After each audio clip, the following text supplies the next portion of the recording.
예, 우리 같이 인사 나누겠습니다. 일주일 동안 애쓰셨습니다. 예, 은혜 받고 돌아갑시다. 네, 이 시간에는 마가복음 8장 14절부터 21절 말씀까지 읽었습니다. 은혜 받을 말씀의 제목은 세상의 누룩을 주의합시다입니다. 세상의 누룩을 주의합시다.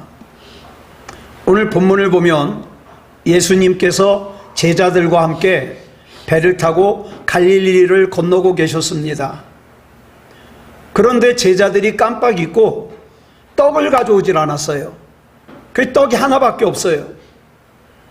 그런데 마침 그 제자들이 그래서 이거 어떡하지 고민하고 있는데 본문 15절에서 예수님께서 이런 말씀을 하셔요.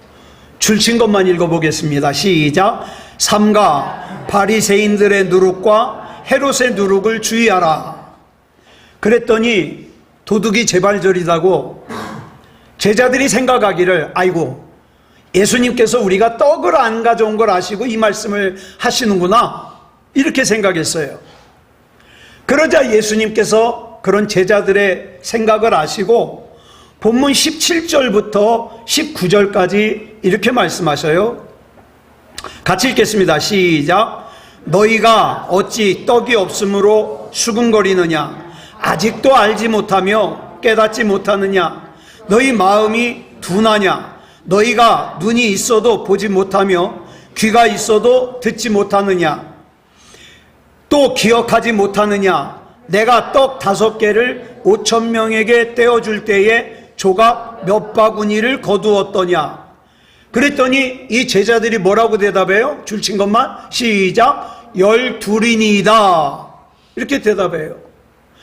그래서 예수님께서 본문 20절에서 또 이렇게 말씀하셔요. 시작. 또 7개를 4,000명에게 떼어줄 때에 조각 몇 광주리를 거두었더냐? 그랬더니 뭐라고 대답해요?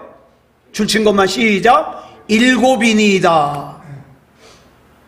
자, 이렇게 말씀하시고 나서 본문 21절에서 예수님이 이렇게 말씀하셔요. 줄친 것만 시작. 아직도 깨닫지 못하느냐? 제자들을 책망하시는 거죠. 보세요. 예수님의 제자들은 예수님을 3년 동안 따라다니면서 예수님께서 행하시는 많은 기적을 직접 보았습니다. 예수님의 권능 안에서 자신들도 직접 귀신을 쫓아내고 병을 고쳤습니다. 그럼에도 불구하고 여전히 지금 뭘 걱정해요? 떡이 한 덩어리밖에 없다는 걸 걱정하고 있어요. 이 모습에 예수님께서 너무 답답하셔서 오병이어의 기적과 칠병이어의 기적을 다시금 상기시키십니다. 그런데 정작 예수님께서 지금 하시는 말씀은 떡에 대한 말씀이 아니에요. 이 제자들이 제발이 저려가지고 떡 얘기를 한 거지 예수님께서 말씀하신 헤롯의 누룩과 바리새인의 누룩을 조심하라는 건 떡 얘기가 아니에요. 그럼 무슨 얘기일까요? 이걸 잘 알기 위해서는 같은 내용을 기록하고 있는 마태복음 16장 12절을 우리가 봐야 돼요. 같이 읽겠습니다. 시작. 그제서야 제자들이 떡의 누룩이 아니요 바리새인과 사두개인들의 교훈을 삼가라고 말씀하신 줄을 깨달으니라. 즉 지금 예수님께서 바리새인들의 누룩과 헤롯의 누룩을 주의하라는 것은 바리새인의 잘못된 교훈과 헤롯의 잘못된 교훈을 조심하라는 말씀이에요. 그런데 제자들은 떡을 안 가져와서 예수님이 책망하시는 걸로 알아들은 거죠. 지금 예수님께서 하시는 이 바리새인의 누룩과 헤롯의 누룩을 주의하라는 말씀은 쉽게 말해서 로마서 12장 2절의 말씀과 같은 뜻이에요. 같이 읽어볼까요? 시작. 너희는 이 세대를 본받지 말고 오직 마음을 새롭게 함으로 변화를 받아 하나님의 선하시고 기뻐하시고 온전하신 뜻이 무엇인지 분별하도록 하라. 자, 본문에 나오는 이 바리새인은요, 이 당시에 지식적으로 하나님에 대하여, 성경에 대하여 가장 많이 알고 있는 사람들이에요. 또 누구보다도 율법을 잘 지킨다고 자부하는 사람들이에요. 그렇기 때문에 자기가 하나님을 누구보다 잘 믿는다고 생각했던 사람들이에요. 왜? 신앙생활에 열심히 있거든요. 그런데 예수님께서 이런 바리새인들의 교훈을 조심하래요. 왜 바리새인들의 교훈을 조심하라고 말씀하셨을까? 여기서 바리새인이 의미하는 것은 이런 거예요. 신앙생활의 형식은 잘 지키지만 하나님께서 내 삶 속으로 직접 개입하는 건 싫어요. 부담스러워요. 달갑지 않아요. 이걸 마틴 로이드 존스라는 목사님은 뭐라고 표현했냐? 성령이 없는 신앙, 성령이 없는 종교라고 표현했어요. 사람들은요, 겉으로 드러내 보이는 건 아주 중요하게 생각합니다. 눈에 보이지 않는 하나님의 관계는 반면에 아주 하찮게 여겨요. 그러다 보니까 많은 경우에 속으로는 여전히 죄를 지으면서도 겉으로는 거룩한 척 할 수 있어요. 내가 목사인데 사람들은 나를 거룩하게 봐주겠지. 거룩한 척해요. 이걸 지금 예수님께서 뭐라고 말씀하시는 거예요? 바리새인의 교훈이라고 말씀하시는 거예요. 그런데 이 바리새인의 교훈의 내면을 들여다보니까 첫 번째 원인이 뭐냐? 하나님을 신뢰하지 못해요. 그러다 보니까 하나님께 자기를 맡기질 못해요. 그러다 보니까 하나님을 무시해요. 하나님을 만홀히 여겨요. 그런데 사람들에게는 내가 신앙생활 잘하는 것처럼 보여야 되거든요. 그래서 신앙생활의 형식은 잘 지켜요. 율법을 잘 지켜요.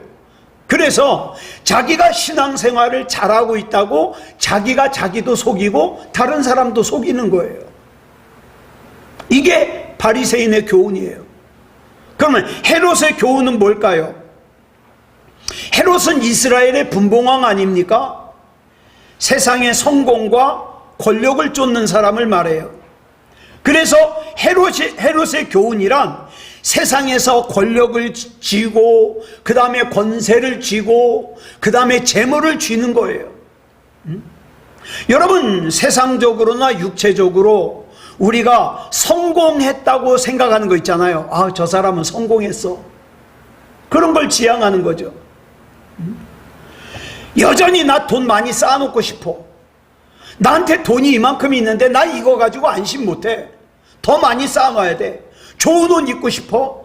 좋은 음식 먹고 싶어. 좋은 집에서 살고 싶어. 좋은 차 타고 싶어. 그래서 좋은 집에서 사는 사람, 좋은 차 타는 사람, 돈 많은 사람, 좋은 옷 입은 사람을 뭐라고 얘기를 해요? 저 사람 참 복 받았어. 이걸 조심하라는 거예요. 그런데 예수 믿는다는 사람이 그런 헤롯의 교훈을 따라가기 위해서 누구를 이용해요? 하나님을 이용해요. 그거 조심하라는 거예요. 하나님, 나도 저 사람처럼 좋은 차 타고 싶어요. 좋은 집에 살고 싶어요. 돈 많이 쌓아놓고 살고 싶어요. 하나님을 이용하는 거죠. 그래서 C.S. 루이스가 이걸 뭐라고 표현했냐? 타락한 욕망이라고 표현했어요. 그래서 또 다르게 뭐라 그랬냐? 하나님을 섬기는 것처럼 위장한 자기 숭배라 그랬어요. 자기 숭배. 자기가 가지고 싶은 걸 위해서 하나님을 이용하는. 이걸 갖다가 뭐라 그래요? 헤롯의 누룩이라 그래요. 그래서 예수님께서 지금 이런 바리새인의 누룩과 헤롯의 누룩을 조심하라는 거예요. 바울이 갈라디아서 2장 20절에서 뭐라 그랬습니까? 시작. 그런즉 이제는 내가 사는 것이 아니요 오직 내 안에 그리스도께서 사시는 것이라. 이게 믿음이라 이 말이에요. 우리 역시 이런 고백해야 돼요. 이 헤롯의 누룩과 바리새인의 누룩이 조금이라도 우리 마음속에 스며들잖아요. 우리를 지배하잖아요. 그러면 이 누룩이 금방 번져가지고 어떻게 해요? 형식적인 신앙생활합니다. 세상의 욕심이 내 생각과 내 마음을 다 빼앗아서 영적인 것보다는 육적인 걸 더 탐하게 돼요. 저는 지금까지 신앙생활 하면서 믿음의 삶을 잘 살다가 영적으로 망가진 사람들 참 많이 봤어요. 영적으로 망가지면 특징이 뭐예요? 바리새인의 누룩과 헤롯의 누룩에 점령당해요. 지금 예수님께서 이거 조심하라는 거예요. 마태복음 16장을 보면 예수님께서 가이사랴 빌립보라는 곳을 지나고 계셨어요. 제자들과 함께. 자, 이 가이사랴 빌립보라는 곳은요, 굉장히 경치가 아름다운 곳이에요. 이스라엘의 가장 북쪽에 있는데, 여러분, 이스라엘의 그 수원지가 되는 헬몬산 꼭대기에서 흘러나온 물이 어떻게 해요? 갈릴리를 지나고 요단강이 되는 거거든요.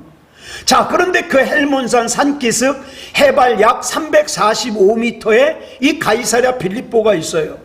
그러니까 위로는 헬몬산 정상에 만년설이 보여요. 얼마나 아름다운지 모른대요. 저도 사진으로만 봤어요. 안 가봐서. 그런데 이곳의 경치가 너무 아름다워서 헤롯 대왕의 아들이 누구냐면 분봉왕 헤롯 빌립인데, 그 당시 로마 황제인 가이사의 이름과 그 다음에 자기의 이름을 합쳐가지고 이름을 만들었어요. 가이사 빌립. 그래서 가이사랴 빌립보라고 이름을 지었어요. 그런데 이 당시에 로마 제국에 속한 영토에 황제의 이름을 붙이려면 적어도 두 가지 조건이 필요해요. 첫째, 로마 황제의 위용에 걸맞는 규모가 돼야 돼요. 아름다워야 돼요. 두 번째, 그 도시의 가장 중심되는 곳에, 가장 잘 보이는 곳에, 가장 높은 곳에 로마 황제를 위한 신상을 세워야 돼요. 이 당시 로마 황제는요, 신적인 존재였습니다. 이름만 신적으로 하는 것이 아니라 진짜 신상을 세워놓고 인간들의 경배를 받았어요. 로마 황제가.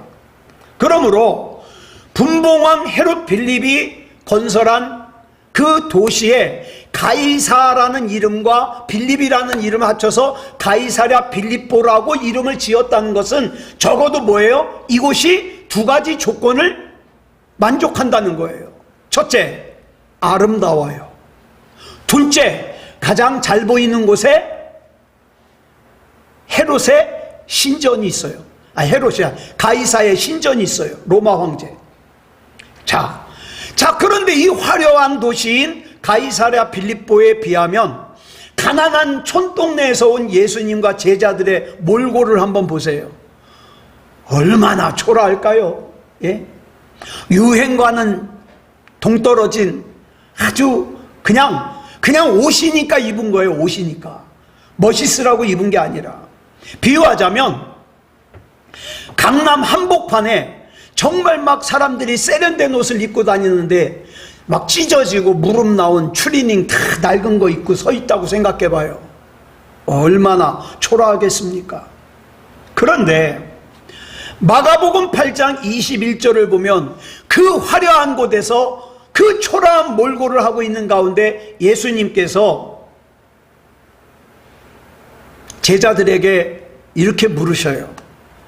줄친 것만 시작. 사람들이 나를 누구라고 하느냐 물으셔요. 그러니까 제자들이 대답하죠. 예수님, 어떤 사람은요 세례 요한이라고 해요. 어떤 사람은요 엘리야라고 해요. 어떤 사람은 예레미야나 선지자 중에 하나일 거라고 얘기를 해요. 이 말을 언뜻 들으면 예수님을 굉장히 칭송하는 것 같죠? 그러나 여러분, 이곳이 황제의 도시인 가이사랴 빌립보라는 걸 한번 생각해 보세요. 이런 뜻이죠. 적어도 우리와 같이 이렇게 초라한 몰골을 하고 있는 예수님이라면 고작해야, 잘 돼봐야 어때요? 초라한 모습으로 이 땅을 와서 이미 살다간 선지자 중에 하나일 수는 있지만 로마 황제처럼 저렇게 화려하고 웅장한 신전에서 사람들의 경배를 받는 그런 위대하고 능력 있는 신일 수는 없다는 거죠. 자, 제자들의 이런 생각을 간파하신 예수님께서 마태복음 16장 15절에서 이렇게 물으십니다. 줄친 것만 시작. 너희는 나를 누구라 하느냐? 그래? 사람들이 나를 그렇게 얘기해? 그러면 너희는 나를 누구라 하느냐? 그랬더니 16절에 그 유명한 신앙 고백을 베드로가 하죠. 줄친 것만 시작. 주는 그리스도시요 살아계신 하나님의 아들이시니이다. 그런데 이 말씀을 갖다가 헬라어 성경으로 보면 주를 뜻하는 단어가 없어요. 그러니까 헬라어 성경을 그대로 해석하면 이렇게 해야 돼요. 당신은 그리스도시요 살아계신 하나님의 아들이십니다. 먼저 베드로는 뭘 고백해요? 당신은 그리스도십니다. 그리스도가 무슨 뜻이에요? 구원자이십니다. 네? 자, 이 당시 로마는요, 그 지중해 연안에 있는 나라를 다 정복한 대단한 제국이었어요. 그런데 그 거대한 로마 제국의 황제가 비록 권력은 쥐고 있어요. 재물은 많아요. 힘은 강해요. 그런데 뭐일 수는 없다고요? 구원자일 수는 없습니다. 반면에 비록 몰골은 자기하고 똑같은 몰골이에요. 초라한 몰골. 다 낡고 허름한 옷을 입은 초라한 몰골이지만, 거지처럼 초라하지만, 그러나 나사렛 예수 바로 당신만이 인간을 구원하실 수 있는 유일한 구원자이신 그리스도이십니다. 이런 고백이에요.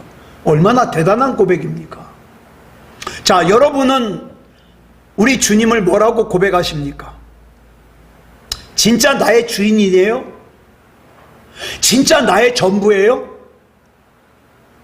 진짜 나에게 소중한 분이시라고 고백합니까? 저는 무서운 말씀 중에 하나가 이거예요. 네가 나를 사랑한 것 같이 내가 너 사랑할 거야. 정말 무서운 말씀이에요. 오늘 본문에서 예수님의 제자들은 예수님과 함께 있음에도 불구하고 이 사실을 깨닫지 못했지만, 요한복음 2장을 보면 예수님의 어머니 마리아는 이 사실을 깨닫고 놀라운 고백을 합니다. 잘 아시는 바와 같이 요한복음 2장에는 어떤 사건이 나와요? 결혼식장에서 포도주가 떨어지는 거예요. 그래가지고 예수님의 모친 마리아가 예수님께 와서 이 포도주가 떨어져 가는데 큰일 났다고 얘기하죠. 자, 그러던 중에 5절에서 마리아가 이런 고백을 합니다. 시작. 그의 어머니가 하인들에게 이르되 너희에게 무슨 말씀을 하시든지 그대로 하라 하니라. 지금 마리아는 예수님께서 이 문제를 해결하실 거라는 걸 알고 있어요. 믿고 있어요. 그런데 이런 비슷한 일을 마리아가 이전에 경험해 본 적이 있어요, 없어요? 없어요. 한 번도 없어요. 그렇기 때문에 예수님이 이 문제를 어떻게 해결하실지는 몰라요. 근데 해결하실 건 믿어요. 그래서 하인들에게 이렇게 당부하는 거예요. 자, 이제 앞으로 너희들은 너희가 어떻게 이 문제를 생각하는지는 조금도 말하지 말아라. 단지 예수님이 너희에게 무슨 말씀을 하시든지 그대로 순종해라. 이런 뜻이에요. 여러분, 저와 여러분의 인생에 대하여 나는 내 인생을 이렇게 생각해, 나는 내 문제를 이렇게 생각해, 그런 말 하지 마세요. 나는 그저 주님께 내 인생 맡겼고 주님께서 나에게 뭐라고 말씀하시든지 나는 그대로 순종할 거야. 이런 결단과 고백이 필요하죠. 그래서 나중에 물이 포도주가 되는 이 기적의 내막을, 구조를 보니까 누구만 알았다 그랬어요? 그렇죠. 예수님께서 시키는 대로 순종한 물도운 하인들은 알더라. 딴 사람은 모르더라. 어떻게 됐는지. 저는 오늘 이 시간에 저와 여러분이 잘났든 못났든 헤롯의 누룩과 그 다음에 바리새인의 누룩을 다 버리시기 바랍니다. 그리고 하나님 나라의 누룩으로 가득 채우시기 바랍니다. 그때 우리가 가진 믿음대로 기적과 이사가 나타날 거예요. 그런데 우리가 여기서 또 한 가지 생각할 것은 그 기사와 능력을 일으키는 진짜 믿음다운 믿음이 뭐냐 이 말이에요. 어떤 사람들은 믿어지진 않아요. 하나님께서 내 인생 바꿀까? 이 문제 해결해 주실까? 믿어지진 않아요. 근데 소리를 크게 지르면 하나님이 어쩐지 들어주실 것 같아. 그래서 뭐라 그래요? 믿습니다 그래요. 믿습니다. 예? 그런 것이 아니라면 도대체 오늘 이 시간에 우리 주님께서 말씀하시는 진짜 믿음다운 믿음이란 뭘까? 중요하지 않겠습니까? 마가복음 11장 22절로 24절을 보면 이런 말씀을 하시죠. 시작. 예수께서 그들에게 대답하여 이르시되 하나님을 믿으라. 내가 진실로 너희에게 이르노니 누구든지 이 산더러 들리어 바다에 던져지라 하며 그 말하는 것이 이루어질 줄 믿고 마음에 의심하지 아니하면 그대로 되리라. 그러므로 내가 너희에게 말하노니 무엇이든지 기도하고 구하는 것은 받은 줄로 믿으라. 그리하면 너희에게 그대로 되리라. 아멘. 아주 중요한 말씀이에요. 그래서 사람들은 이 말씀 때문에 여기서는 될까? 그러면서도 믿습니다. 믿습니다. 소리가 크면 클수록 내 믿음이 큰 것 같아. 왜 이렇게 목사님들 모여서 기도하면 주여 삼창을 하자고 하는지 나는 목 아파 죽겠는데. 그래 다른 목사님들은 주여 그럴 때 전 그래요. 주여.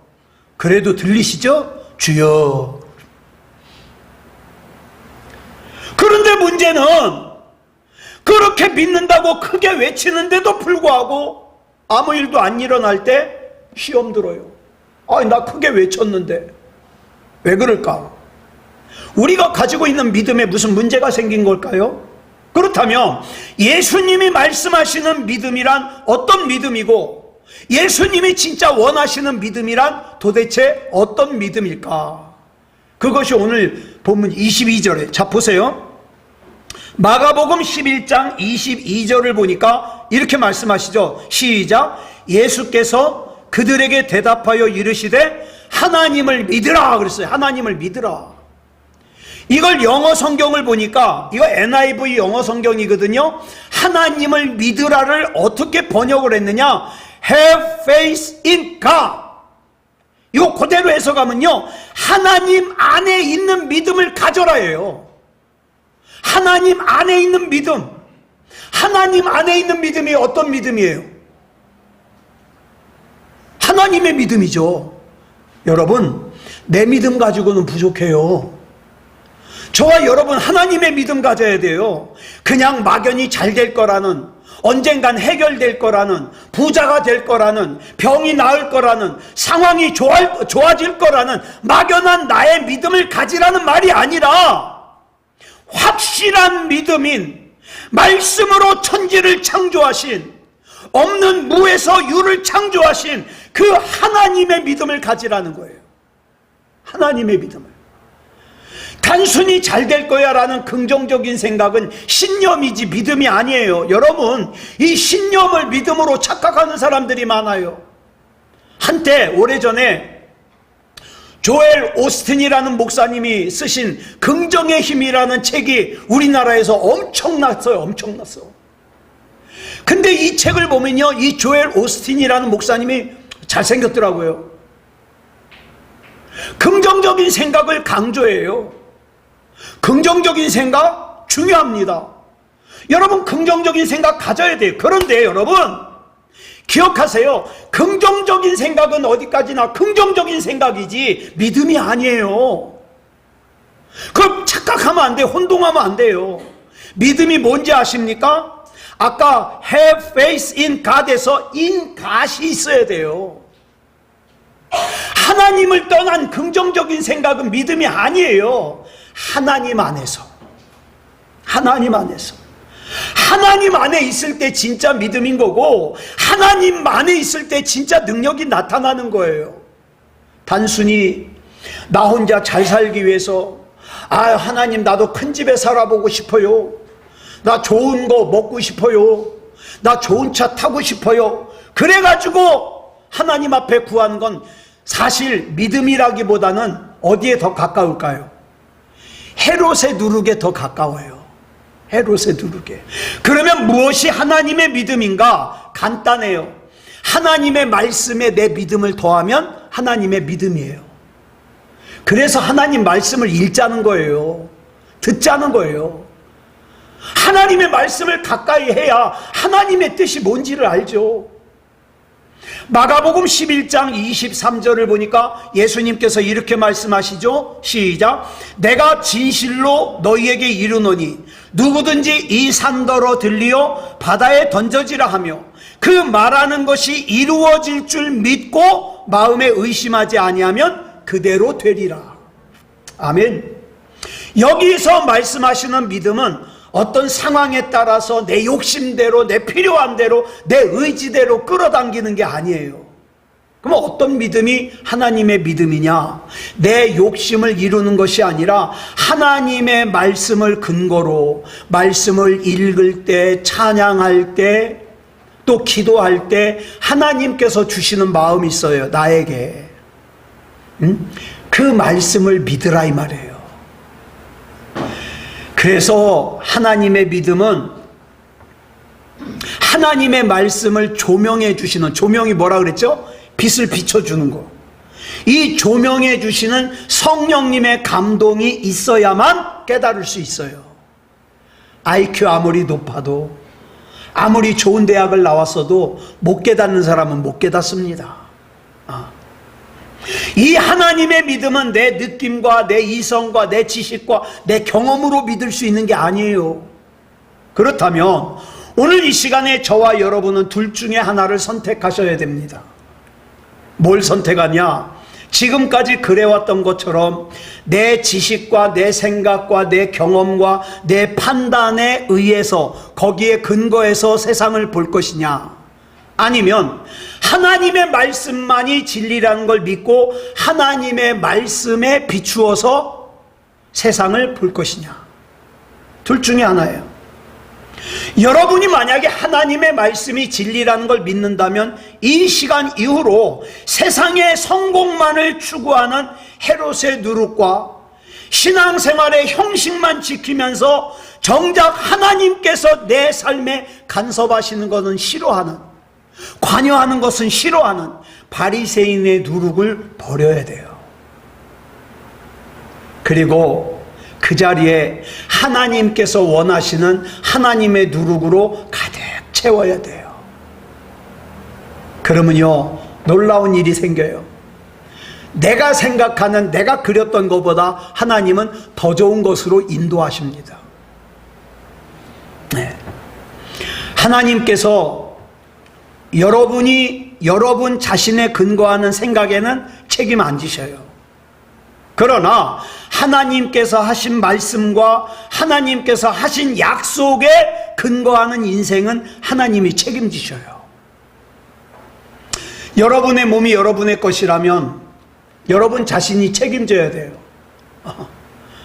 제가 요새 가끔 이렇게 가슴이 아플 때가 있고 띵하고 어지러울 때가 있어요. 그래서 저는 마음이 든든한 것이, 지금 하나님이 저 눕히시면 하나님 손해입니다. 네? 하나님 손해입니다. 그러고 기도해요. 자, 그런데 이 몸이 제 거라면 제가 신경 써야 되겠죠. 뭐 건강검진도 가서 받아봐야 되겠고, 영양제는 다 털어 먹어야 되겠고. 그런데요, 제가 걱정하지 않는 이유가 고린도전서 6장 19절에 나와요. 뭐라 그랬습니까? 시작. 너희 몸은 너희가 하나님께로부터 받은 바 너희 가운데 계신 성령의 전인 줄을 알지 못하느냐? 너희는 너희 자신의 것이 아니라. 아멘. 그래서 저는요, 하나님께서 저 충분히 쓰실 때까지는 눕히지 마십시오. 저도 배짱이에요.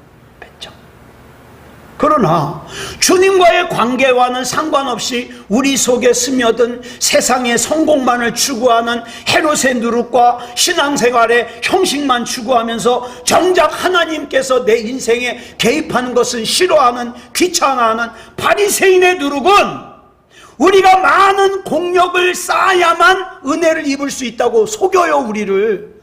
그래가지고 막 100일 기도를 해야 된다, 뭐 40일 금식을 해야만 한다, 막 이렇게 속여요. 그렇지 않아요. 이미 나는 하나님 건걸. 우리 주님의 역사하심은 우리의 어떤 행위나 헌신이나 공력 때문이 아니에요. 그렇다고 행위나 헌신이 중요하지 않다는 말 아니에요. 지난 화요일날 우리 지방회에 우리 후배 목사님이 오셔가지고 참 좋은 말씀을 전해주셨어요. 근데 이 목사님이 집에 가서 기절하셨대요. 몸이 많이 안 좋은 상태인데 약속을 해놨으니까 몇 달 전부터 와가지고 했는데 하고 나서 집에 가가지고 기절한 거예요. 예? 정신을 잃어버린 거예요.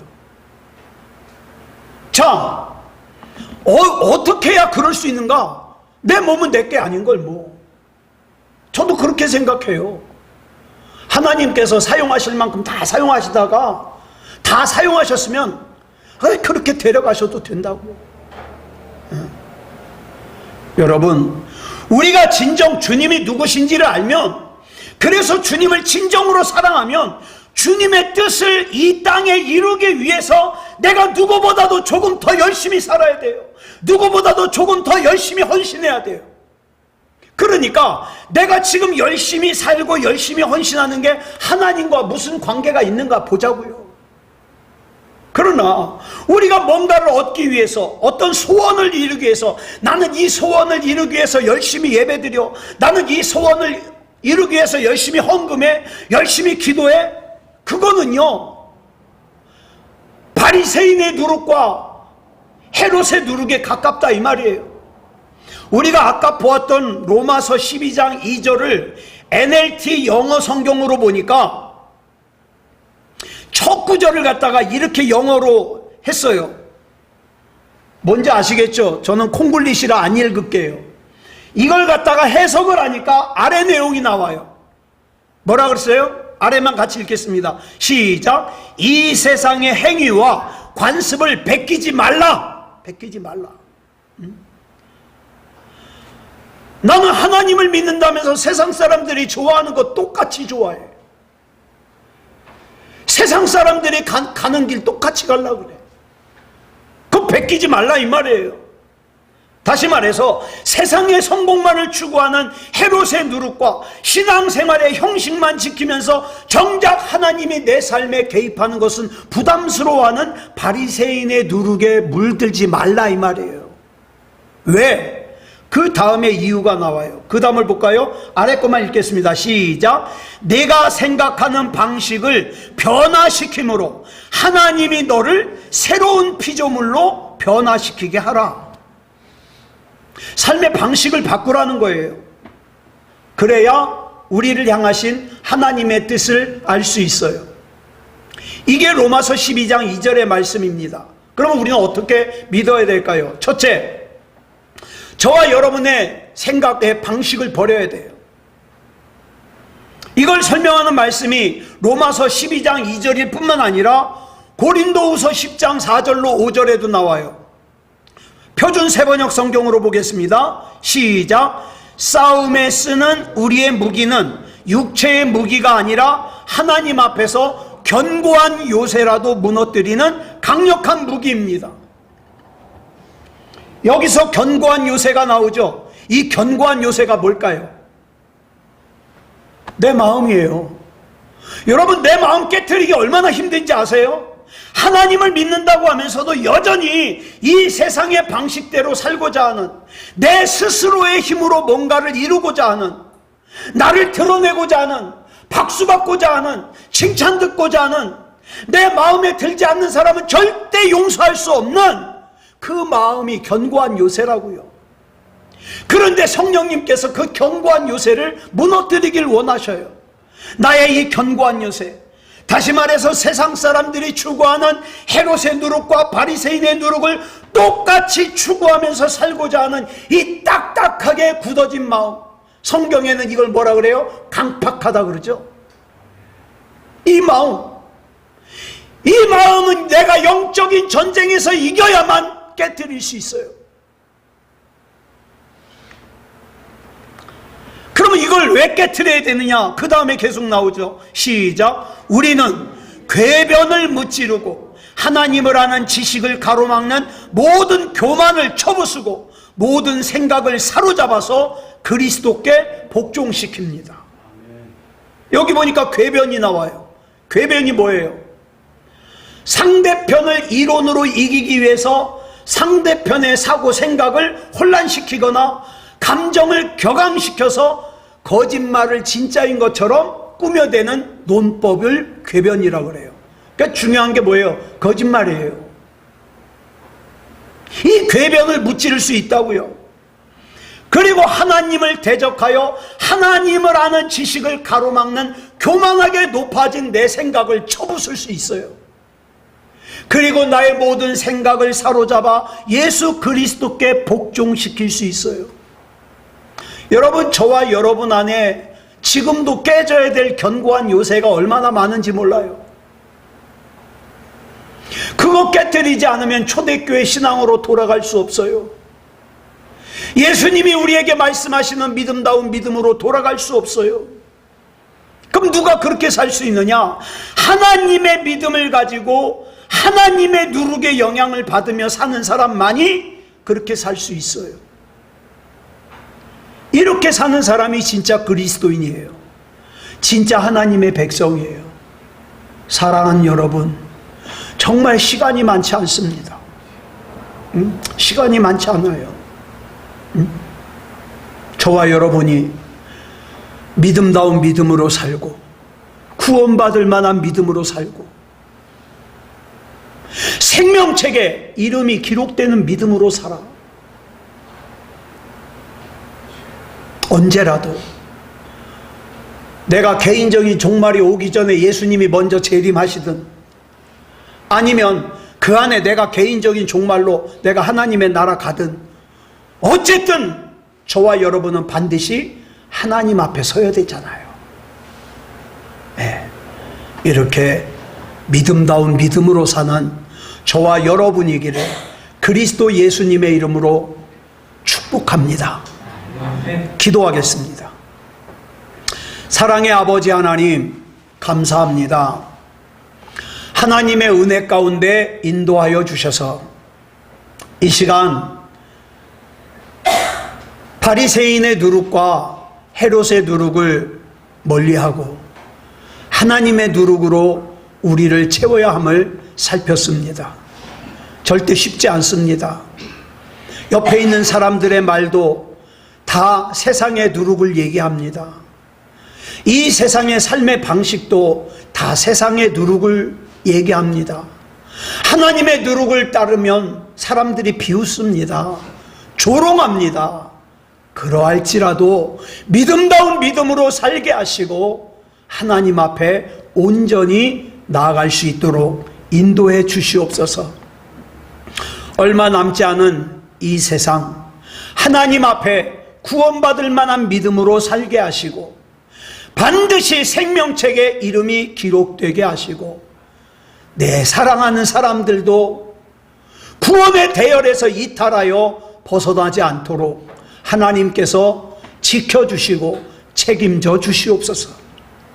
모든 것을 우리 주님 앞에 맡겨드리오며 그리스도 예수님의 이름으로 간절히 기도드렸사옵나이다. 아멘.